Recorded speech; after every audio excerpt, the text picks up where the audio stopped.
Spandana ஸ்பூர்த்தில rights issue வந்து announcement பண்ணியிருக்காங்க. இது வந்து ஆகஸ்ட் 1ஆம் தேதியிலிருந்து ஓப்பன் ஆக போகுது. இதை நீங்க அப்ளை பண்ணணும் அப்படின்னா என்னென்ன பண்ணணும், இது எப்படி அப்ளை பண்றது, ஏற்கனவே ஸ்பந்தனா ஸ்பூர்த்தி வச்சிருந்தீங்க அப்படின்னா நீங்க எப்படி இதை வந்து ரைட்ஸ் இஷ்யூ அப்ளை பண்ணி எடுத்துக்கலாம், இல்ல உங்ககிட்ட ஸ்பந்தனா ஸ்பூர்த்தி ஷேரே இல்ல அப்படின்னா நீங்க எப்படி இந்த ரைட்ஸ் இஷ்யூல பார்ட்டிசிபேட் பண்ணலாம் அப்படின்ற மொத்த டீடைல்ஸ் இந்த வீடியோல வந்து பார்க்கலாம்.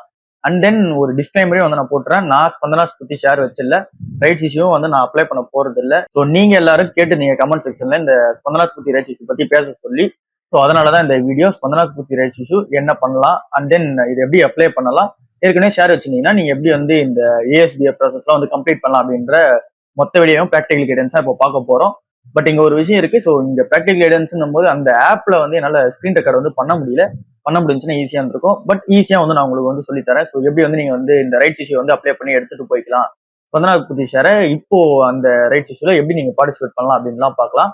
ஃபர்ஸ்ட் வந்து இந்த ரைட்ஸ் இஷ்யூவோட டீடைல்ஸ் வந்து பார்த்துடலாம். மார்க்கெட் பிரைஸ் இன்னைக்கு வந்து 280 சம்திங் வந்து இருக்கு. இவங்களோட ரைட்ஸ் இஷ்யூ பிரைஸ் வந்து 230 வச்சிருக்காங்க. ஸோ ஒரு 25% to 30% வந்து அவங்களோட இந்த டிஸ்கவுண்ட் பிரைஸா வந்து இருக்கு. ஸோ ரைட்ஸ் இஷ்யூன்றது எப்பயுமே டிஸ்கவுண்டட் பிரைஸா தான் வந்து கொடுப்பாங்க மார்க்கெட் பிரைஸை விட. சவுத் இந்தியன் பேங்க்லயுமே நம்ம வந்து பார்த்திருப்போம். நான் சவுத் இந்தியன் பேங்கோட ரைட்ஸ் இஷ்யூலாம் அப்ளை பண்ணேன். ஸோ அந்த டீடைல்ஸ் நான் எப்படி அப்ளை பண்ணன்றதை தான் இங்க வந்து அப்ளை பண்ணி உங்களுக்கு சொல்ல போறேன், எப்படி நான் வந்து அப்ளை பண்ணேன் அப்படின்றத.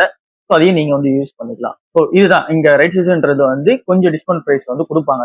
ரைட்ஸ் இஷ்யூ எதுக்காக அப்ளை பண்ணுவாங்க, எதுக்காக கொடுப்பாங்க இன்வெஸ்டர்ஸ்ன்னு கேட்டீங்கன்னா, அவங்களுக்கு கடன் வந்து தேவைப்படும். இல்ல அப்படின்னா அவங்க வந்து ஃபண்ட் ரைஸ் பண்றதுக்கு காரணமே ஏதோ ஒரு எக்ஸ்பென்ஷன் பிளானா தான் இருக்கும். ஆப்வியஸ்லி அவங்க கிட்ட மணி தேவைப்படும். அதனால இன்வெஸ்டர்ஸ் கிட்ட வந்து கேட்டு வாங்கி வைப்பாங்க.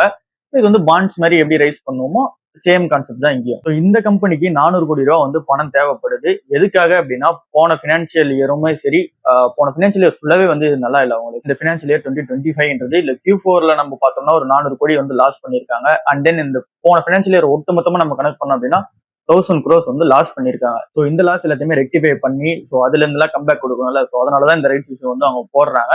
ஸோ 1000 கோடி ரூபா லாஸ்ன்றது எங்கிருந்து வந்திருக்கும் ஆப்வியஸ்லின்னு கேட்டீங்கன்னா, இவங்களோட என்பிஎஸ் வந்து இன்க்ரீஸ் ஆகிட்டே இருக்கு. ஸோ அந்த ஒரு ரீசனால தான் இந்த ஒரு பிரச்சனை. 5.63% இருக்கு இவங்களோட கிராஸ் என்பிஏன்றது. So gross non performing assets. So இங்க உங்க கடன் கொடுக்குற அமௌண்ட் இருக்குல்ல, அது வந்து வராம இருக்குது 5.63% இருக்கு. இது வந்து ரொம்பவே அதிகம். நம்ம அந்த பஜாஜோட இதெல்லாம் பார்த்துருப்போம், அது வந்து 0.30% தான். ஸோ கிராஸ் என்பிஏன்றது இவங்களுக்கு வந்து ரொம்பவே அதிகம். ஸோ ஏன் இவங்களுக்கு அதிகமா இருக்கு அப்படின்னா அதுக்கான ரீசனும் இருக்கு. இந்த பஜாஜ் ஹவுசிங்லாம் வந்து யாரெல்லாம் சேலரிடு பீப்புள்ஸ் அவங்களோட எலிஜிபிலிட்டி எல்லாம் செக் பண்ணிட்டு தான் கொடுப்பாங்க. பட் இந்த கம்பெனி அந்த மாதிரி எல்லாம் கிடையாது. இந்த கம்பெனி வந்து ஃபுல்லாவே இந்த விமன் ஃபோக்கஸ்டா வந்து கொடுக்குற கம்பெனி. ஜாயிண்ட் லைபிலிட்டி ப்ரோக்ராம் சொல்லி வச்சிருக்காங்க. ஸோ அங்க வந்து கொடுப்பாங்க. இதெல்லாம் ஃபர்தரா வந்து டிஸ்கஸ் பண்ணலாம். ஸோ இந்த மணி ரைஸ் பண்றதுக்கான ரீசன் வந்து இவங்க வந்து இந்த பணம் வந்து தேவைப்படுது. ஸோ அது எல்லாமே இந்த லாஸ் வந்து நிறைய பண்ணியிருக்காங்க. அண்ட் தென் ஃபினான்ஷியலா அடுத்த ஸ்டெப் வந்து போகணும். அண்ட் தென் கம்பெனி வந்து அடுத்த ஸ்டெப் மூவ் ஆகணும்னா பணம் தேவைப்படுது. இதுக்காக தான் இந்த ரைட்ஸ் இஷ்யூ. டோட்டலா இந்த கம்பெனி ஷேர் வந்து எவ்வளவு வந்து அனௌன்ஸ்மெண்ட் பண்றாங்க இந்த ரைட்ஸ் இஷ்யூக்காக அப்படின்னா 1,73,91,000 ஷேர்ஸ் வந்து கொடுக்க போறாங்க அவுட் சோர்ஸா. ஸோ அப்படின்னா ரைட்ஸ் இஷ்யூக்காக அவங்க கொடுக்குறது 1 கோடி ஷேர்ஸ் வந்து இருக்கு. 1,73,00,000 ஷேர் வந்து கொடுக்குறாங்க. ஸோ இங்க வந்து என்டர்டைன்மெண்ட் ரேஷியோ அவங்க வச்சிருக்கிறது வந்து 41 ஷேர் வச்சுன்னா உங்களுக்கு 10 ஷேர் வந்து கிடைக்கும் அப்படின்னு சொல்லியிருக்காங்க. அப்படின்னா நீங்க ஸ்பந்தனா ஸ்பூர்த்தி ஷேர் வந்து 41 ஷேர் வச்சிருந்தீங்கன்னா உங்களுக்கு வந்து 10 ஷேர் வந்து கிடைக்கும். ஸோ இல்ல என்கிட்ட வந்து ஒரு 10, 20 அந்த மாதிரி தானே ஷேர் இருக்கு, இல்ல ஒரு 2, 3 தானே இருக்கு, எனக்குலாம் கிடைக்காது அப்படின்னு கேட்டீங்கன்னா அதுக்கான டீடைல் எக்ஸ்பிளேஷன் ஃபர்தரா வந்து வரும். ஸோ இப்போதைக்கு இந்த ரைட்ஸ் இஷ்யூவோட என்டர்டைன்மெண்ட் ரேஷியோ மட்டும் நீங்க ஞாபகம் வச்சுங்க. 41 ஷேர் வச்சிருந்தீங்க அப்படின்னா நீங்க எலிஜிபிள் 10 ஷேர் வந்து உங்களுக்கு கிடைக்கும். ஸோ நீங்க தான் போய் அதை அப்ளை பண்ணணும் ஏஎஸ்பிஎம் மூலமா. அதே அந்த அக்கௌண்ட்ல வந்து கிரெடிட் ஆகாது. ஸோ ஒரு 5 ஷேர் வச்சிருந்தாங்களே உங்களுக்கு வந்து 1 ஷேர் கிடைக்கும். ஸோ உங்களுக்கும் வந்து வாய்ப்பு வந்து இருக்கு. ஒரு 5 ஷேர் வச்சிருந்தாலே ரெக்கார்ட் டேட்டா இதுக்கு அவங்க வச்சிருக்கிறது வந்து 24ஆம் தேதி வந்து வச்சிருக்காங்க. அப்படின்னா உங்களுக்கு 24ஆம் தேதி வந்து ரெக்கார்ட் டேட் வச்சிருக்காங்க அப்படின்னா நீங்க 24ஆம் தேதி அன்னைக்குலாம் நீங்க வந்து ஷேர் கையில வச்சிருக்கணும். அப்பதான் நீங்க வந்து இந்த ரைட்ஸ் இஷ்யூ வந்து பார்ட்டிசிபேட் பண்ண முடியும். 23ஆம் தேதி உங்களுக்கு வந்து ஃபைனல் டேட் வந்து முடிஞ்சிருச்சு. ஸோ நம்ம ஃபைனல் டேட் முடிஞ்சுதான் வந்து வீடியோவே ரெக்கார்ட் பண்ணிருக்கோம். 25ஆம் தேதி ஆயிடுச்சு. ஏன்னா நான் லேட்டா தான் கமெண்ட் செக்ஷன் வந்து பார்த்தேன். பட் பரவாயில்ல, எல்லாருமே ஸ்பந்தனா ஸ்பூர்த்தி ஷேர் வந்து வச்சிருக்கீங்க. ஸோ உங்களோட அந்த இன்ஃபர்மேஷனுக்காக தான் இந்த video. And then rights issue எப்படி அப்ளை பண்ணலாம் அப்படின்றதையும் நீங்க வந்து தெரிஞ்சுக்கலாம். ஸோ 23ஆம் தேதியில உங்ககிட்ட ஷேர் இல்லை அப்படின்னா உங்களால வந்து இந்த ரைட்ஸ் இஷ்யூல பார்ட்டிசிபேட் பண்ண முடியாது. அதை தாண்டி நீங்க பார்ட்டிசிபேட் பண்ணா அதுக்கு ஒரு ஆப்ஷன் இருக்கு. அதையும் நான் வந்து வீடியோட எண்ட்ல சொல்றேன், நீங்க எப்படி பார்ட்டிசிபேட் பண்ணலாம் அப்படின்னு சொல்லிட்டு. 23ஆம் தேதியில நீங்க அந்த ஷேரை வாங்கிருக்கீங்க. 24ஆம் தேதியோட உங்களுக்கு ஃபைனல் டேட் முடிஞ்சிருச்சு. ஆகஸ்ட் 1ஆம் தேதியில இருந்து 11ஆம் தேதி வரைக்கும் இஷ்யூ டேட்டா வச்சிருக்காங்க. ஸோ அதுக்குள்ள வந்து நீங்க ரைட்ஸ் இஷ்யூ வந்து அப்ளை பண்ணி முடிச்சிடணும், அந்த ப்ராசஸை கம்ப்ளீட் பண்ணிடணும். இந்த டீடைல்ஸ் எல்லாம் தெரிகிறதுக்கு முன்னாடி நம்ம இந்த ஸ்பந்தனா ஸ்பூர்த்தியை பத்தி ஒரு சின்ன ஒரு கிளான்ஸ் வந்து பார்த்தலாம். இந்த கம்பெனி யாரு என்ன அப்படின்னு சொல்லிட்டு. இந்த ஸ்பந்தனா ஸ்பூர்த்தி ஃபினான்ஷியல் லிமிடெட்ன்ற கம்பெனி வந்து இந்த கம்பெனி ஃபுல்லாவே லோன் கொடுக்கறது வந்து இந்த செமி அர்பன் ஏரியா, அதாவது வில்லேஜ்ல மட்டும்தான் லோன் வந்து கொடுப்பாங்க. அதுவும் வந்து விமன் செக்மெண்டா வந்து லோன் கொடுப்பாங்க. அதாவது குடும்ப பெண்களுக்கு வந்து லோன் கொடுப்பாங்க அவங்களோட குடும்ப தரத்தை வந்து உயர்த்துறதுக்காக. ஸோ இவங்களோட லோன் ஃபுல்லாவே இங்க சுத்தி தான் இருக்கு. அதனாலதான் நிறைய பேரால கட்ட முடியாம என்பிஎஸும் வந்து இன்க்ரீஸ் ஆகுது. ஸோ இவங்களோட பிசினஸ் மாடல்ன்றது இந்த ஜாயிண்ட் லயபிலிட்டி குரூப் அப்படின்னு சொல்லி வச்சிருக்காங்க. இந்த நம்ம ஊர்ல எல்லாம் இந்த சீட்டு கட்டுவாங்களா அந்த மாதிரி கூட வச்சுக்கோங்களேன். ஸோ இந்த ஜாயிண்ட் லயபிலிட்டி குரூப்ல என்ன அப்படின்னா 80,000 வரைக்கும் ஆஃபர் வந்து பண்ணுவாங்க லோன் கொடுக்கறது. இப்ப நீங்க வீடு இருக்கீங்க அப்படின்னா ஒரு வீட்டுக்கு 80,000 வந்து ஆஃபர் பண்ணுவாங்க. அதுவும் அந்த குடும்ப பெண் வச்சுதான் மையமா வச்சு கொடுப்பாங்க. அந்த 80,000 லோன் கொடுக்கறது அது வந்து 12ல இருந்து 30 மாசத்து வரைக்கும் அந்த ஒரு இன்ட்ரெஸ்டோட பே பண்ணி அந்த ஓவ்வளோ டைம் வந்து கொடுப்பாங்க. ஸோ நீங்க இன்ட்ரெஸ்டோட கட்டி நீங்க வந்து அந்த அமௌண்ட் வந்து வாங்கிக்கலாம். ஸோ 80,000 அவங்க வந்து லோன் கொடுப்பாங்க. அதுல இருந்து 12ல இருந்து 30 மாசம் வரைக்கும் டைம் இருக்கும். ஸோ அது வரைக்கும் அவங்க வட்டியும் வாங்கிட்டு அசலும் வந்து வாங்கிடுவாங்க. ஸோ இவ்வளவுதான் இந்த கம்பெனியோட பிசினஸ் மாடல். ஃபுல்லாவே வில்லேஜ் ஏரியால தான் இருக்கு. ஆப்வியஸ்லி நம்ம பார்த்தோம் அப்படின்னா எந்தெந்த ரீஜன்ல இருக்காங்க அப்படின்னா நிறைய இடத்துல இருக்காங்க. பட் மெயினா பார்க்கணும்னா ஒரு 18 ஸ்டேட்ஸ்ல வந்து இருக்காங்க. அதுல ஃபர்ஸ்ட் வந்து இவங்களோட பிரான்ச்சான இந்த ஆந்திரா தான். இவங்க வந்து ஆந்திரா பேஸ் பண்ண ஒரு கம்பெனி. ஸோ அங்கதான் வந்து மெயின் ஃபோக்கஸா இருப்பாங்க. அண்ட் தென் அதுக்கு அடுத்து தெலுங்கானா, கர்நாடகா, மத்திய பிரதேஷ், ஒடிசா, பீகார், உத்தரப்பிரதேஷ் இப்படி சொல்லிட்டு இந்த ஏரியாலாம் இருக்காங்க. ஸோ மெயினா வந்து அவங்க ஆந்திரா பேஸ் பண்ண கம்பெனி. ஸோ ஆந்திரால தான் அதிக லோன் வந்து கொடுத்துட்டு இருக்காங்க. இவங்களோட டோட்டல் அசெட் அண்டர் மேனேஜ்மெண்ட் வந்து எவ்வளவு இருக்கு அப்படின்னா 14,900 கோடியா வந்து இருக்கு. 15,000 கோடி கிட்ட வந்து இருக்கு. இவங்களோட 2028 ஏயுஎம் டார்கெட் அந்த annual asset under management target எவ்வளவு வச்சிருக்காங்க அப்படின்னா 28,000 கோடி வந்து வச்சிருக்காங்க. ஆல்மோஸ்ட் டபுள் தான். ஸோ இந்த அமௌண்ட் வந்து அவங்க ரீச் பண்ணணும் அப்படின்னா இவங்க நிறைய லோன்ஸ் வந்து கொடுக்கணும். அந்த லோன்ஸ் தான் இந்த லோன் புக் வந்து ஏறும். இந்த அசெட் அண்டர் மேனேஜ்மெண்ட் இம்ப்ரூவ் ஆகும். இப்போ 14,000 கோடி வந்து வச்சிருக்காங்க. ஸோ ஓவரால் இந்த கம்பெனியோட பிசினஸ் மாடல் புரிஞ்சிருக்கும்னு நினைக்கிறேன். ஸோ சிம்பிளான பிசினஸ் தான். இந்த பெண்களை மையப்படுத்தி அவங்க வந்து லோன் கொடுக்குறாங்க. ஃபுல்லா ஆந்திரா பேஸ் பண்ண கம்பெனி. அந்த ஏரியால தான் வந்து லோன்ஸ் வந்து கொடுத்துட்டு இருக்காங்க. என்பிஎஸ் அதிகமாகிறதுக்கான ரீசன் ஃபுல்லாவே வந்து சின்ன லெவல்ல லோன் கொடுக்குறது, வில்லேஜ் லெவல்ல லோன் கொடுக்குறது. அவங்களுக்கு வந்து ப்ராப்பரா கிரெடிட் வெரிஃபிகேஷன் பண்ண மாட்டாங்க. அவங்களால திருப்பி கட்ட முடியுமா முடியாதான்னு சொல்லிட்டு 80,000 கண்டிப்பா ஆஃபர் பண்ணிடுவாங்க. அவங்க கட்டாத பொறுத்து நெக்ஸ்ட் டைம் வந்து ஆஃபர் பண்ணுவாங்க. ஸோ இவ்வளவுதான் வந்து இந்த கம்பெனியோட பிசினஸ் மாடல். ஸோ இப்போ இந்த ரைட்ஸ் இஷ்யூல திரும்ப கம்பேக் வந்து பண்ணுவோம். ஸோ இந்த கம்பெனி நான் வாங்குறதுக்கான ரீசனும் வந்து அதுக்கு அதான் இருக்கு. நான் ஃபுல்லா வாங்கினேன் அப்படின்னா இந்த ப்ரீமியமைசேஷன் ப்ராடக்ட் வந்து அந்த கம்பெனில கண்டிப்பா இருக்கணும். அப்படிதான் நான் வந்து வாங்குவேன். ஃபார் எக்ஸாம்பிள் நீங்க பேங்கிங் ஸ்டாக்ஸே போனாலும் அதிக லோன்ஸ் வந்து இந்த மைக்ரோ ஃபைனான்ஸ் செக்டர்ல இருந்து கொஞ்சம் விலகி இருக்க கம்பெனியா தான் நான் வந்து போவேன். ஏன்னா எனக்கே தெரியும் ஊர் சைட்லாம் வந்து லோன் கட்டுவாங்களா கட்ட மாட்டாங்களா அது எவ்வளவு வந்து பிரச்சனையா இருக்கும்னு சொல்லிட்டு. ஸோ இங்க ப்ராப்பரா வெரிஃபிகேஷன் பண்ணாம ஊர் சைடுன்னு இல்லை, நீங்க சிட்டி சைட்லயுமே வந்து ப்ராப்பரா வெரிஃபிகேஷன் பண்ணாம லோன் கொடுக்குற இடத்தெல்லாம் வந்து கொஞ்சம் தவிர்த்துப்பேன். ஸோ இந்த கம்பெனியுமே வந்து அந்த மாதிரி ஃபுல்லா மைக்ரோ ஃபைனான்ஸ் செக்டர்ல லோன் கொடுக்குது. ஸோ ப்ரெஷர் வந்து ஆப்வியஸ்லி வந்து கிரியேட் ஆகும் அப்படின்னு சொல்லிட்டு நான் ஒரு 1 இயருக்கு முன்னாடி அந்த ஸ்டாக் அனலைசிஸ் பண்ணிட்டேன். பட் நான் அப்பத்திலே வந்து வாங்கல. ஸோ நீங்க எல்லாரும் வாங்கியிருப்பீங்க. ஏன்னா இந்த ஷேரோட பிரைஸ் வந்து அந்த அளவுக்கான வேலட்டிலேஷன் வந்து இருந்திருக்கும். நீங்க அப்பர் ரேலிலையும் பார்த்துருப்பீங்க, டவுன் ரேலிலையும் வந்து பார்த்துருப்பீங்க. ஸோ இந்த ஷேர் வந்து நீங்க வச்சிருந்தீங்க அப்படின்னா இப்போ எப்படி ரைட்ஸ் அப்ளை பண்ணலாம் அப்படின்ற டீடைல்ஸ் உள்ள வந்து போகலாம். நான் ஃபர்ஸ்ட்லேயே சொன்ன மாதிரி தான் நீங்க 24ஆம் தேதிக்கு முன்னாடி இந்த ஷேர் வந்து வச்சிருக்கணும். அப்பனா தான் உங்களுக்கு வந்து இது வந்து கிடைக்கும். அதுக்கு முன்னாடி இப்போ நீங்க 25ஆம் தேதி வாங்கினீங்க அப்படின்னா உங்களுக்கு ஷேர் வந்து எலிஜிபிள் ஆகாது. ஸோ இதுக்கப்புறம் வாங்காதீங்க. வாங்கினீங்க அப்படின்னா உங்களுக்கு டைரக்ட் ஷேராக தான் இருக்கும். அப்படி இந்த மீறி உங்களுக்கு வந்து ரைட்ஸ் இஷ்யூ வேணும் அப்படின்னா அதுக்கான ட்ரிக்ஸ் வந்து நான் இந்த வீடியோட எண்ட்ல வந்து சொல்றேன். ஸோ ஃபர்ஸ்ட் இப்போ இந்த ரைட்ஸ் இஷ்யூ எப்படி அப்ளை பண்றது? நீங்க வந்து இந்த 24ஆம் தேதிக்குள்ள நீங்க எவ்வளவு ஷேர் வச்சிருக்கீங்களோ, ஃபார் எக்ஸாம்பிள் நீங்க 5 ஷேர் வச்சிருந்தீங்கன்னா உங்களுக்கு வந்து ஒரு ஷேர் வந்து கிடைக்கும். இவங்க வந்து என்டர்டைன்மெண்டா வச்சிருக்கிறது 41 ஷேர் நீங்க வச்சிருந்தீங்கன்னா 10 ஷேர் கொடுப்போம் அப்படின்னு சொல்லியிருக்காங்க. அதாவது நீங்க போய் அப்ளை பண்ணி எடுத்துக்கணும் அந்த ஷேரை. ஸோ அந்த அளவுக்கு வந்து உங்ககிட்ட ஷேர் இல்லை அப்படின்னா கூட நீங்க 5 ஷேர் வச்சிருந்தீங்கன்னா உங்களுக்கு வந்து ஒரு ஷேர் கிடைக்கும். அப்படியே நீங்க மல்டிபிள் பண்ணிக்கீங்க. உங்களுக்கு வந்து 10/41 போடுங்க. ஏன்னா இந்த என்டர்டைன்மெண்ட் ரேஷியோ வந்து அப்படிதான் இருக்கு. அப்ப நீங்க 10/41 போட்டீங்க அப்படின்னா 4.1 வந்து வரும். அப்படின்னா 4.1 ஷேர் நீங்க வச்சிருந்தீங்க அப்படின்னா ஒரு ஷேர் வந்து உங்களுக்கு கிடைக்கும் அப்படின்றதான் நீங்க வந்து கான்செப்ட். அப்படி நீங்க பார்க்கும்போது ஃபர்ஸ்ட் ஷேர் மட்டும் உங்களுக்கு வந்து 5 ஷேர் தேவைப்படும். அதுக்கப்புறம் வரும்போதுலாம் மல்டிபிள்ஸ் ஆஃப் 4 வந்து இருக்கும். இது உங்களுக்கு புரிய நினைக்கிறேன். இந்த கால்குலேஷன் முடிஞ்சா போறேன். ஏன்னா எடிட் பண்ண டைம் இல்லை. ஸோ அதனால முடிஞ்ச அளவுக்கு எக்ஸ்பிளனேஷன் வந்து கொடுத்துட்றேன். அப்படின்னா நீங்க வந்து ஃபர்ஸ்ட் ஷேருக்கு மட்டும் 5 ஷேர் தேவைப்படும். அதுக்கப்புறம் இருக்குதுலாம் 4.1 தான். ஸோ இங்கேயே வந்து நம்ம வந்து 9 ஷேர் வந்து எக்ஸ்ட்ரா வந்து கொடுத்துட்டோம். ஸோ அதனால நீங்க வந்து இப்போ ஒரு ஷேர் உங்களுக்கு தேவை அப்படின்னா 5 ஷேர் இருந்தா போதும். 2 ஷேர் தேவைன்னா 9 ஷேர் இருந்தா போதும். 3 ஷேர் தேவைன்னா 13 ஷேர் இருந்தா போதும். அடுத்தது அப்படியே 4 மல்டிபிள்ஸ் நீங்க வந்து பண்ணிக்கிட்டே வந்துருங்க. ஸோ இப்படி நீங்க மல்டிபிள் பண்ணிட்டு வந்தீங்கன்னா உங்களுக்கு வந்து ஒரு அமௌண்ட் வந்து வரும். ஸோ உங்களுக்கு வந்து 2 ஷேர் இப்போ நீங்க வந்து ரைட்ஸ் இஷ்யூ இருக்கு அப்படின்னா நீங்க எப்படி தெரிஞ்சுக்கலாம்? உங்ககிட்ட 9 ஷேர் இருந்தா போதும். ஸோ அப்படின்ற மாதிரி தான் இங்க மல்டிபிள்ஸ் ஆகும். அப்போ 13 ஷேர் வச்சுன்னா உங்களுக்கு வந்து 3 ஷேர் வந்து எலிஜிபிள். ஸோ நீங்க போய் ரைட்ஸ் வந்து அப்ளை பண்ணிக்கலாம். அவங்க 41 ஷேர் வச்சிருப்பாங்க. பட் ஒரு ஷேர் இருந்தாலுமே நீங்க வந்து அப்ளை பண்ணிக்கலாம். சரி, ஓகே. இப்போ உங்களுக்கு இந்த பேசிக் அண்டர்ஸ்டாண்டிங் வந்து வரும். ஸோ இதுல ஃபிராக்ஷனல் ஷேர்ஸ் வந்து வரும். ஃபார் எக்ஸாம்பிள் நீங்க 5 ஷேர் வாங்கினீங்கனாலே உங்களுக்கு வந்து ஃபிராக்ஷனல் ஷேர்ஸ் வந்து இருக்கும். இப்போ நீங்க 7 ஷேர் வச்சிருக்கீங்க, உங்களுக்கு வந்து ரைட்ஸ் இஷ்யூல மீதி ஃபிராக்ஷனல் ஷேர்ஸ் வந்து இருக்கும். ஃபார் எக்ஸாம்பிள் இப்போ நான் 5 ஷேர் இருந்தாலே ஒரு ஷேர் நீங்க எலிஜிபிள்னு சொன்னேன். மீதி 2 ஷேர் இருக்கு, அதுக்கான ரைட்ஸ் இஷ்யூ போட முடியும்னா போட முடியாது. அப்ப அந்த 2 ஷேர் இருக்கிறதுக்கு எனக்கான ரைட்ஸ் இஷ்யூ வரும்ல, அது என்னன்னு கேட்டீங்கன்னா அது எதுவுமே கணக்கு வராது. அது உங்க பேங்க் அக்கௌண்ட்டுக்கு வராது, உங்களோட ஷேர்ஸ்லயும் வந்து ரிப்ளிகபிள் ஆகாது. ஸோ அது எதுவுமே ஆகாது. அதை நீங்க வந்து சிம்பிளா வந்து லீவ் பண்ணிடுங்க.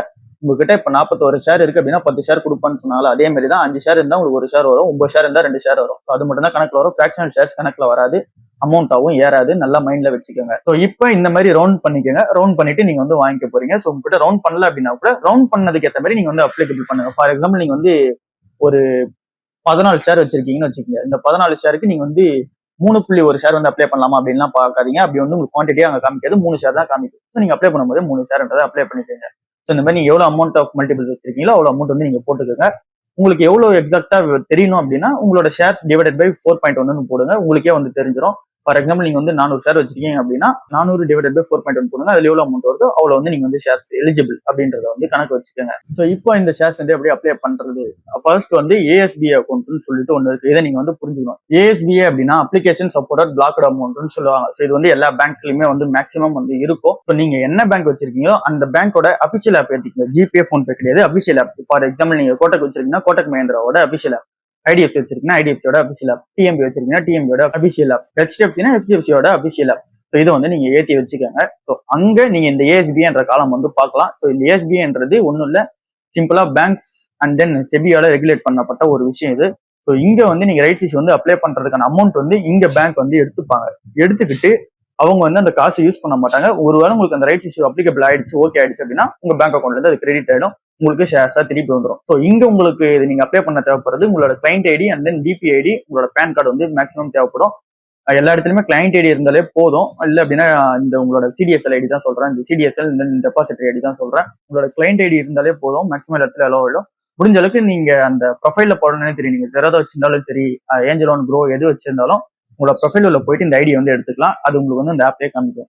ஸோ உங்களோட ஆப் என்னவா இருக்கும்? ஃபார் எக்ஸாம்பிள் நான் கோட்டக்ல நான் பார்க்கும்போது நீங்க சர்ச் போனீங்கன்னா இன்வெஸ்ட்னு சொல்லிட்டு ஒன்று இருக்கும்.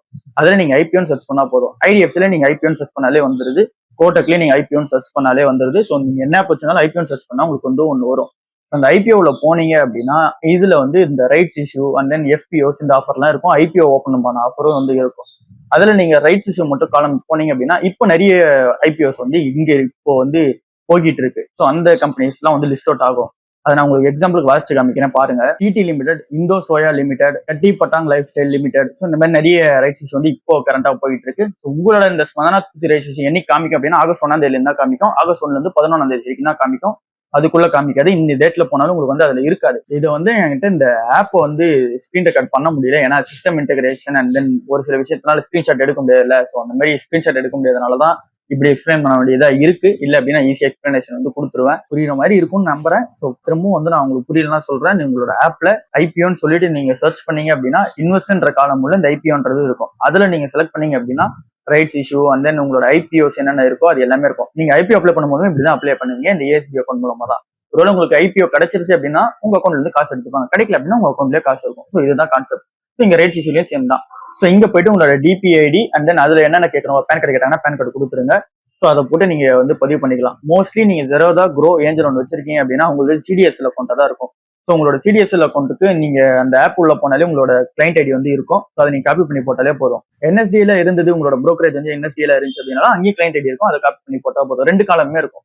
ஸோ நீங்க சிடிஎஸ்எல் என்எஸ்டிஎல் ஸோ எது வேணுமோ நீங்க வந்து போட்டுக்கலாம். உங்களோட ப்ரோக்கர் எதுல இருக்காங்களோ அந்த கிளைண்ட் ஐடி போட்டீங்கனாலே உங்களுக்கு வந்து ஓகே ஆயிடும். ஓகே ஆகிட்ட அப்புறம் நீங்க வந்து அக்கௌண்ட்ல லாகின் பண்ணி வச்சிருப்பீங்க. ஆகஸ்ட் 1ஆம் தேதி ஓப்பன் ஆன உடனே உங்களுக்கு வந்து அந்த இப்போ இருக்க ஷேர்ஸ் மாதிரியே அப்போ வந்து ரைட்ஸ் இஷ்யூல வந்து உங்களுக்கு ஸ்பந்தனா ஸ்பூர்த்தி வந்து ஆட் ஆயிடும். அதுல போயிட்டு ஸ்பந்தனா ஸ்பூர்த்தி கொடுத்துட்டு குவான்டிட்டியில வந்து நீங்க எத்தனை செலக்ட் பண்ணுன்றதை கரெக்டா செலக்ட் பண்ணிக்கங்க. ஃபார் எக்ஸாம்பிள் நீங்க வந்து இப்போ 13 ஷேர் தான் வச்சிருக்கீங்க அப்படின்னா 3 தான் செலக்ட் பண்ணணும். அதுக்கு மேலே நீங்க செலக்ட் பண்ணீங்க அப்படின்னாலும் உங்களுக்கு வந்து கிடைக்காது. ஸோ அது வந்து வேஸ்ட் தான். ஸோ 3 ஷேர்ன்றதை செலக்ட் பண்ணிக்கங்க. இந்த மாதிரி 4 மல்டிபிள்ஸ் நான் சொன்ன மாதிரி 13, 17 அண்ட் தென் 21 இப்படி சொல்லிட்டு 4 மல்டிபிள்ஸ் வந்து போங்க. அந்த மாதிரி நீங்க 41 ஷேர் வச்சீங்க அப்படின்னா உங்களுக்கு 10 ஷேர் கிடைக்கும். ஸோ நீங்க எவ்வளவு ஷேர் வச்சிருக்கீங்கன்னா அதுல இருந்து 4.1 வந்து டிவைட் பண்ணிக்கீங்க.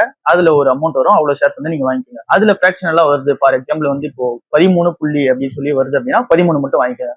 15 புள்ளி 30 புள்ளி 40 புள்ளிக்கு மேல வருது அப்படின்னா அந்த 30 புள்ளி மட்டும் அந்த 30 மட்டும் வாங்கிக்கோங்க. அந்த ஃபிராக்ஷனல் ஷேர்ஸ் வந்து விட்டுருங்க. ஸோ அதை வந்து கணக்குல எடுத்துக்காதீங்க. ஸோ அதை மட்டும் நீங்க குவான்டிட்டியை செலக்ட் பண்ணிட்டு அந்த அமௌண்ட்டும் வந்து கீழே காமிச்சிடும். ஸோ அதை வந்து ப்ரொசீட் கொடுத்துருங்க. ஸோ அது வந்து அங்கேயே இருக்கும். உங்களோட ரைட்ஸ் இஷ்யூ அந்த டேட் முடியும். டேட் முடிஞ்ச அப்புறம் அலாட்மெண்ட் டேட் வந்து கொடுப்பாங்க. அந்த அலாட்மெண்ட் டேட் அப்புறம் உங்களோட அக்கௌண்ட் வந்து விழுந்துரும். ஸோ இது வந்து ஒரு மெத்தட். இன்னொரு மெத்தட் வந்து RWAPன்னு சொல்லிட்டு ஒரு மெத்தட் இருக்கு. இதை நான் வந்து அப்ளை பண்ணதில்லை, அதனால இது எனக்கு தெரியாது. இதை நான் ப்ராக்டிகலா எக்ஸ்பிளைன் பண்ணாலும் கொஞ்சம் புரியுது கஷ்டம் தான். ஸோ இது வந்து நீங்க லீவ் பண்ணிடுங்க. ஏஎஸ்பிஐ மெத்தட் தான் இருக்குதுல ஈஸியான மெத்தட். யார் வேணாலும் போயிட்டு இன்வெஸ்ட்மெண்ட் வந்து பண்ணிக்கலாம். ஸோ இதுல நீங்க பண்ணா மட்டும் போதும். இது வந்து ஃபுல்லா ஆன்லைன். ஆஃப்லைன்லயும் நீங்க வந்து பண்ணலாம். ஃபார் எக்ஸாம்பிள் நீங்க ஸ்பந்தனா ஸ்பூர்த்தியோட அஃபிஷியல் அந்த வெப்சைட் உள்ள போயிட்டு அதுல நீங்க ரைட்ஸ் இஷ்யூன்னு போனீங்க அப்படின்னா உங்களுக்கு ஒரு ஃபார்ம் வந்து ஒன்று ஜென்ரேட் ஆகும். அந்த ஃபார்மை நீங்க ஃபில் பண்ணி ஆஃப்லைன்ல எடுத்து போய் கொடுக்கணும். ஸோ இது ஒரு கான்செப்ட் இருக்கு. ஆன்லைன்ல இருக்கிறதுல பெஸ்ட் வே. ஸோ ஏஎஸ்பி அக்கௌண்ட்ல மூலமா நீங்க பண்ணிக்க போறீங்க. நீங்க இந்தியன் பேங்க் வச்சிருந்தாலும் உங்களுக்கு வந்து அப்ளிகபிள் தான், யூனியன் பேங்க் வச்சிருந்தாலும் அப்ளிகபிள் தான். ஸோ நீங்க என்ன பேங்க் வச்சிருந்தாலுமே அது வந்து மேக்ஸிமம் ஏஎஸ்பி அக்கௌண்ட் வந்து இருக்கும். ஸோ நீங்க அந்த பேங்கோட ஆப் ஆஃபீஸியலா ஏற்றி இந்த ஏஎஸ்பின்னு சொல்லி சர்ச் பண்ணுங்க. உங்களுக்கு வந்து இந்த ஐபிஓன்ற காலம் வரும். ஸோ அதில் போய் நீங்க அப்ளை பண்ணிக்கலாம். இப்போ இந்த ரைட்ஸ் இஷ்யூ இல்லாதவங்க எப்படி என்ன பண்றதுன்னு சொல்லிட்டு ஒன்று சொல்லிங்க, அது எப்படின்னு சொல்லி கேட்பீங்க. அவங்களுக்கு தான் இந்த ஒரு லாஸ்ட் செக்மெண்ட். ஸோ இது வந்து நீங்க ஆரின்னு சொல்லிட்டு ஒரு ஷேர் வந்து ட்ரேட் ஆகும். ஸோ ரைட்ஸ் இஷ்யூ வச்சிருக்கோங்க, நல்லா புரிஞ்சுங்க. ஆரின்னு சொல்லிட்டு உங்களோட ஷேருக்குள்ளேயும் வந்து ஆரி அப்படின்னு சொல்லி இருக்கும். அதாவது ஸ்பந்தன ஸ்பீட ரைட்ஸ் இஷ்யூ டைட்டில் அப்படின்னு சொல்லிட்டு கீழே ஒரு குவான்டிட்டி இருக்கும். அதை வந்து நீங்க போய் பை பண்ற மாதிரி இருக்கும். அதை நீங்க பை பண்ணாதீங்க, ஏன்னா நீங்க வந்து அப்ளை பண்ணிட்டீங்க. ஸோ அதை அப்படியே விட்டுருங்க. நீங்க அப்ளை பண்ணல அப்படின்னாலும் ஆரின்னு சொல்லிட்டு கீழே இருக்கும், அது எதுவும் பண்ணாதீங்க. ஸோ அதை அப்படியே சிம்பிளா விட்டுருங்க. உங்களுக்கு வேணாம்னா அப்படியே விட்டுருங்க. அதை வந்து அந்த கம்பெனியே எடுத்துப்பாங்க திரும்பவும். ஸோ இது வந்து யாருக்கெல்லாம் யூஸ்ஃபுல்லா இருக்கும் அப்படின்னா, இந்த ஆரி ஷேர்ஸ்ன்றது யாரெல்லாம் இந்த ஷேர் வச்சிருக்கையோ அவங்க வந்து இந்த ஷேர் ஆரிக்கு வந்து வாங்கிக்கலாம். வாங்கிட்டு ஃபார் எக்ஸாம்பிள் இது வந்து 300 வந்து இப்போ ட்ரேட் ஆகுது அப்படின்னா 230 ஃப்ளோர் பிரைஸை இவங்க அந்த இஷ்யூ பிரைஸ் வந்து வச்சிருக்காங்க. ஸோ ஆப்வியஸ்லி 70 ருபீஸ் வந்து நடுவில் கேஸ் இருக்கு. ஸோ அப்போ 70லேருந்து 80 ருபீஸ் வந்து இந்த ஆரி பிரைஸ் வந்து டிசைட் பண்ணி வைப்பாங்க, மார்க்கெட் அண்ட் டிமாண்ட் சப்ளை பொறுத்து. இப்போ 70 ருபீஸ் டிசைட் பண்ணி வைக்கிறாங்க அப்படின்னா நீங்க 70 ருபீஸ்க்கு அந்த ஆரியை வந்து வாங்கிக்கலாம். வாங்கிட்டு நீங்க ஃபார் எக்ஸாம்பிள் எவ்வளவு மல்டிபிள் வாங்குறீங்க, ஒரு 10 மல்டிபிள் வாங்குறீங்கன்னு வச்சுக்கலாம், 700 வந்து வருது. 700 கொடுத்து இங்க வாங்கணும். இங்க வாங்கிட்டு நீங்க உடனே எடுத்துட்டு போயிட்டு ஏஎஸ்பி அக்கௌண்ட்ல திரும்ப அந்த 10 ஷேர் வந்து வாங்கணும். ஸோ நீங்க 10 ஷேர் வாங்கிட்டீங்க அப்படின்னாலும் உங்களுக்கு டோட்டலா வந்து 10 ஷேர் தான் கிடைக்கும். ஸோ நல்லா புரிஞ்சுக்கிங்க. நீங்க ஆரியில வந்து 10 ஷேர் வாங்குறீங்க, அண்ட் தென் அதை எடுத்துட்டு போயிட்டு, ஏன்னா உங்ககிட்ட இந்த ரெக்கார்ட் டேட்டுக்கு அப்புறம் நீங்க வாங்க போறீங்க, அதனால சொல்றேன். அதுக்கப்புறம் போயிட்டு நீங்க ஏஎஸ்பிஎல போயிட்டு இந்த 10 ஷேர் நீங்க வாங்கிட்டதை நீங்க வந்து திரும்ப அப்ளை பண்ணி இந்த இஷ்யூ பிரைஸ்ன்றது 230 ரூபா இருக்கு. ஸோ அப்படி நீங்க 10 ஷேர் வாங்குறீங்க அப்படின்னா 2300 ரூபா வந்து நீங்க கொடுத்தே ஆகணும். கொடுத்து இந்த ரைட்ஸ் வந்து ஒரு 70 ரூபா, இது ஒரு 230 ரூபா. இது 230 ரூபான்றது ஃபிக்ஸ்டு, இந்த 70 ரூபான்றது ஃபிக்ஸ்டு கிடையாது. இது மார்க்கெட் அண்ட் சப்ளை டிமாண்ட் பொறுத்து மாறிக்கிட்டே இருக்கும். இதோட கம்மியா போறது சான்ஸ் இல்லை, இதோட அதிகமா தான் போகும். ஸோ அதிகமா போச்சு அப்படின்னா அங்க இருந்து அந்த அமௌண்ட்டை நீங்க பிளஸ் பண்ணி இந்த 2300 ரூபா நீங்க கொடுத்து வாங்கணும். ஸோ இது ஒரு 10, இது ஒரு 10, ரெண்டு சேர்ந்து 20 ஷேர் ஆகாது, ரெண்டு சேர்ந்து 10 ஷேர் தான் இருக்கும். ஸோ இது வந்து கொஞ்சம் தேவையில்லாத வேலை அப்படின்னு தான் நான் சொல்லுவேன். ஏன் அப்படின்னா ஒருவேளை அந்த மார்க்கெட் இந்த ரைட்ஸ் இஷ்யூ முடிஞ்சவங்க மார்க்கெட் கீழே விழுந்துச்சு அப்படின்னா அது உங்களுக்கு லாஸில் தான் போய் முடியும். ஸோ அதை நான் பர்சன்டேஜ் எக்ஸ்பிளைன் பண்ணா ரொம்ப பெருசா போகும். சிம்பிளா சொல்லணும்னா இது வந்து முடிஞ்ச அளவுக்கு அவாய்ட் பண்ணிக்கிட்டே நல்லது இந்த செகண்ட் மெத்தடு. நீங்க போகாதீங்க, போனீங்க அப்படின்னா லாஸ்டா போய் முடிக்கிறதுக்கான சான்சஸ் பாசிபிலிட்டிஸ் ரொம்ப அதிகம். முடிஞ்ச அளவுக்கு நீங்க இந்த ரைட்ஸ் இருக்கு, அந்த உங்களுக்கு எலிஜிபிலிட்டி இருக்கு அப்படின்னா அதை மட்டும் வாங்கிக்கோங்க. அதை மட்டும் வாங்கிக்கனாலே உங்களுக்கு வந்து பிளஸ்ஸா இருக்கும். இந்த ரைட்ஸ் இல்லாதவங்க இந்த ஆரி ஷேர் தனியா வாங்கி அதுக்கப்புறம் ஏஎஸ்பியில போயிட்டு நீங்க அப்ளை பண்ணி எடுத்துட்டு வந்து, ஸோ ஆப்வியஸ்லி அது வந்து சுத்து வேலைன்னு தான் நான் சொல்லுவேன், தேவையில்லாததுன்னு தான் நானும் சொல்லுவேன். ஸோ பார்த்து டிசைட் பண்ணுங்க. ஸோ இதுதான் வந்து ஐபிஓ அப்ளை பண்றது, இதுதான் ஸ்பந்தனா ஸ்பூர்த்தி பண்ணிட்டு இருக்கிறது. இதனாலதான் அவங்களுக்கு வந்து லாஸ் ஆச்சு. இந்த லாஸ் ஆனதுக்கு 400 கோடி ரூபாய் அவங்க வந்து ரைஸ் பண்றாங்க இந்த ரைட்ஸ் இஷ்யூ மூலமா. ஸோ இந்த ரைட்ஸ் இஷ்யூ நீங்க அப்ளை பண்ணி வாங்கிட்டீங்க அப்படின்னா அவங்களுக்கு வந்து காசு போகும், அவங்களோட லோன்ஸ் எல்லாம் ரெக்டிஃபை பண்ணுவாங்க. ஸோ நான் இந்த ஷேர் வாங்குறதுக்கான ரீசனும் சொல்லிட்டேன். ஸோ நீங்க என்ன இதெல்லாம் பார்த்து டிசைட் பண்ணுங்க. உங்களுக்கு ஆகஸ்ட் 1ஆம் தேதியிலிருந்து 11ஆம் தேதி வரைக்கும் ஓப்பன் ஆக இருக்க போகுது. நீங்க அதுக்குள்ள இந்த ஏஎஸ்பி அக்கௌண்ட்ல போய் நீங்க வாங்கிக்கலாம். இதுக்கப்புறம் யாரா ஷேர் வாங்கினீங்க அப்படின்னா உங்களுக்கு வந்து எலிஜிபிள் கிடையாது. நல்லா புரிஞ்சுங்க. இதுதான் ஓவரால் வீடியோட கன்க்ளூஷன். அண்ட் தென் சடனா வந்து ஏன் வீடியோ எண்ட் ஆயிடுச்சு, போன வீடியோல வந்து சொல்லிருந்தீங்க. அதே மாதிரி நிறைய எடிட்டிங் இம்ப்ரூவ்மெண்ட், அண்ட் தென் கேமராவை பார்த்து பேசுங்க. கேமரா இங்க இருக்கு, நான் இப்படி பார்த்து பேசலாம். பட் ஆனால் நான் கேமரா பார்த்து பேசணும் அப்படின்னா இது நான் ஃபோன்ல தான் ரெக்கார்ட் பண்றேன். இது வந்து கேமரா வந்து இது கிடையாது, இந்த லென்ஸ் கேமரா மாதிரி கிடையாது. லென்ஸ் கேமரால தான் நான் இது நல்லா ரெக்கார்ட் பண்ணி பழக்கம். ஆஃபீஸ்ல உங்களுக்கே தெரியும், மணி பேச்சு அப்படிதான் நான் ரெக்கார்ட் பண்ணுவேன். ஸோ அதனால அது வந்து என்னால ஈஸியா பார்த்து பேசிக்க முடியும் லென்ஸை பார்த்து. இங்க நான் கேமரா பார்த்து பேசும்போது என் ஃபேஸ் இங்க கரெக்டா டேரக்டா இருக்கு. ஸோ அதனால தான் இங்க பார்த்து பேசுறேன். பட் ரெக்டிஃபை பண்றேன் கொஞ்சம் கொஞ்சமா. வெயிட் பண்ணுங்க, நீங்க சொல்ற கமெண்ட்ஸ் எல்லாம் பார்த்துட்டு தான் இருக்கேன். அந்த நிறைய பேர் கமெண்ட் செக்ஷன்ல உங்களோட ஃபேவரட் ஸ்டாக்ஸ் எல்லாம் போட்டிருக்கீங்க, இதை பத்தி அனலைஸ் பண்ண சொல்லி. மேபி சாட்டர்டே சண்டேல இதெல்லாம் ஒரு வீடியோ வந்து வரும். ஸோ அதுல வந்து மொத்தமா சிம்பிளான அனலைசிஸா இருக்கும், பட் ஆனால் டீட்டெயில்டா இருக்காது. ஆனா அனலைசிஸ் பண்ணி சொல்லிடுவேன் அப்படின்னு சொல்லி நம்புறேன். அதுக்கான ஒர்க் வந்து போயிட்டு இருக்கு. ஸோ பார்க்கலாம் எப்படி இருக்குன்னு சொல்லிட்டு. ஸோ இதுதான் ரைட்ஸ் இஷ்யூவோட டீட்டெயில். அண்ட் தென் இதை யாருன்னா ரைட்ஸ் இஷ்யூ அப்ளை பண்ண போறாங்கன்னா அவங்களுக்கு வந்து ஷேர் பண்ணி விடுங்க. அவங்க வந்து யூஸ்ஃபுல்லா இருக்கட்டும், என்ஜாய் பண்ணிக்கிட்டோம்.